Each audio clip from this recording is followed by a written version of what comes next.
with that being said, I look at the bigger picture of all this here, and you might wonder, why do I go through all this? Well, I'm preparing you for the business of this year. You might say, well, I don't have much.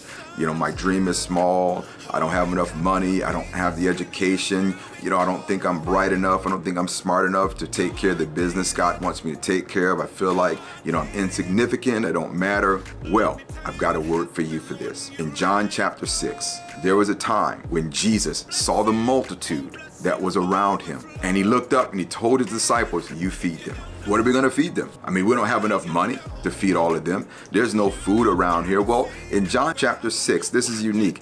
The Bible speaks of a little lad that brought a lunch. And that lunch, 2 fish, 5 loaves, he gave it to Jesus. Now notice, Jesus said, you feed them. What are we going to feed them with? Well, this lad shows up at that moment with 2 fish, 5 loaves, and he gives it to Jesus, and Jesus blesses it. And he gives the disciples instructions to sit them down, and he prepared it, and he gave thanks, and he fed all of them, and they had leftovers. Why is that important for us this year, taking care of business? No matter what you have, no matter how small it is, no matter how insignificant you might think it is, put it in the hands of Jesus. My friends, business will be accomplished this year for you. Don't be limited by the lack of finances. Don't be limited by the lack of education. Don't be limited by the lack of any resources or people. As long as you got Jesus and your faith, put it in his hands. And just like Jesus, he took it, blessed it, gave thanks, and he said, disciples, you feed them. They picked up 12 baskets of fragments left over.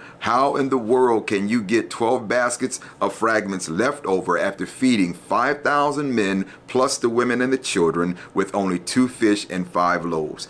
It tells me, put your dream and your life in God's hands.